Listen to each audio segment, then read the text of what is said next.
Hey everybody, you're watching Model Railroad Minute, an inside look showcasing the people and projects of the world's greatest hobby, model railroading. I'm Don Trinque. In this episode, we're back at my club, the Carquinez Model Railroad Society in Crockett, California, to showcase the animation work of one of our members, Steve Lowens. Steve has done a considerable amount of work with Arduinos on the Crockett Central Railroad. Arduinos are microcontroller devices that can be programmed to control motors and LED lights. Steve is using these devices to create scenes that come alive with movement. First, we'll show you an example of an Arduino-controlled traffic light. Then, we'll let Steve take us on a tour of his work on the layout. Let's take a look. So Steve, this is a sample breadboard that you've got here. Why don't you explain what's going to go on here? Sure. This is an Arduino. It's the Arduino Uno, and it's about the size of a credit card. Along the edges are different input and output slots connecting to a temporary breadboard, and this is what we typically use to test out a circuit and wire it up and keep playing around until we actually get it right. The components we have here, this is a photo transistor, which can be used as a sensor. We have 3 LEDs, and we've got a little servo here. And what the Arduino is doing right now is it's waiting for the command. And the command is simply to cover the sensor, and that sets off this test sequence where we show our traffic light going, and the servo goes back and forth, and it will keep doing that until we uncover the sensor. All of these are the basic things that we use to do our animation in Colfax and Sacramento, and it's a great way of getting things started without making mistakes on the layout. So I noticed that you started out with some of the simple stuff, like wind turbines and some of the animated signs that you can get down at the Budweiser plant. Sure. A lot of what we have on the layout are commercial things that anybody can buy. So we have a wind turbine down there.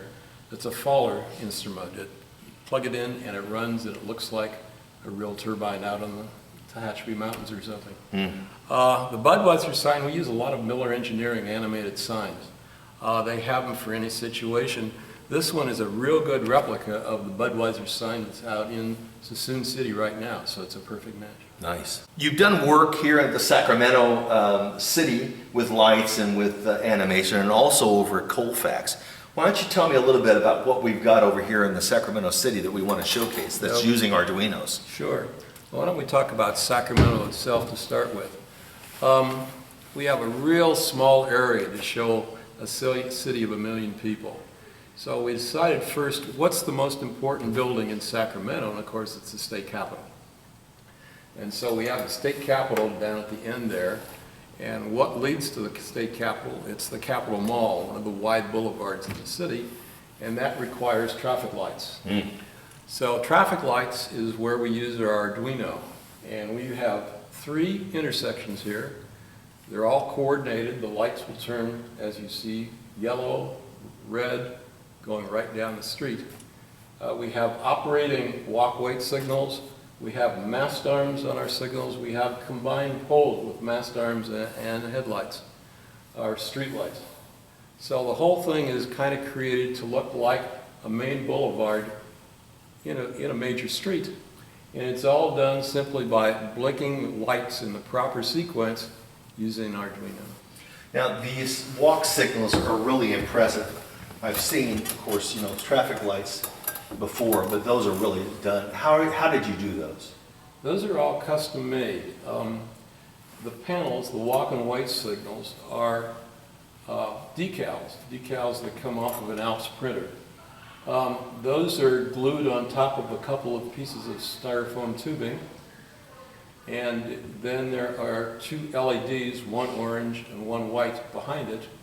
The LEDs hook up to the Arduino, and we have a walkway signal.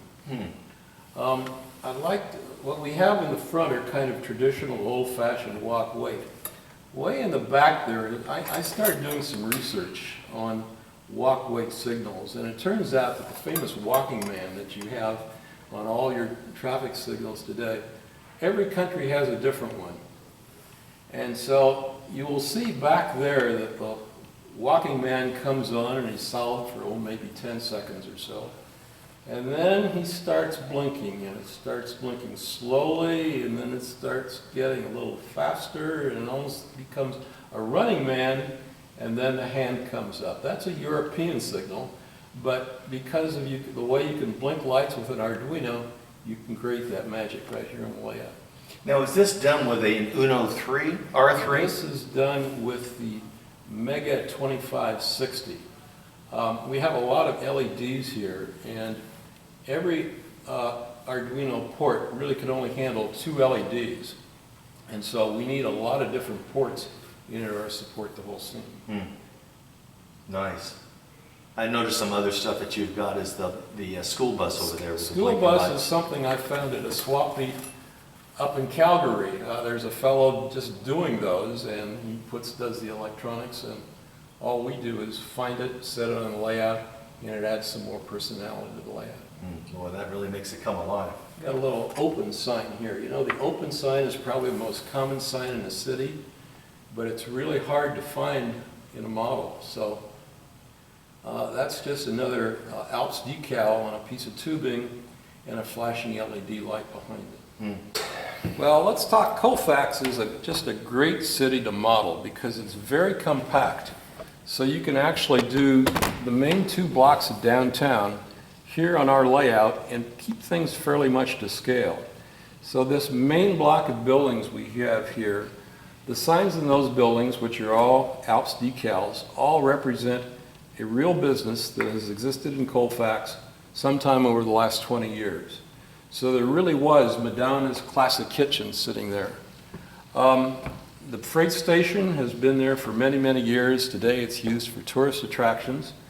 They have their own railroad park. This Northwestern Pacific caboose is currently undergoing restoration, and why Northwestern Pacific came up on this railroad is a question, but there it is, and they're working on it. They have a gazebo, they have a hand car, they have the wigwag signal. They've done a really nice job, and these are all things we can do here on the railroad. Now, in terms of animation, we have a number of things. One of the things for you guys that remember your Lionel train is the animated cart coming out of the baggage department there. We've got a perpetual left turn signal, and that's a piece of fiber optic tubing going down through the layout, and there's a flashing LED shining through there. The car lights, those are just things that you can find on eBay. We also have operating grade crossing signals. We'll run a train through here.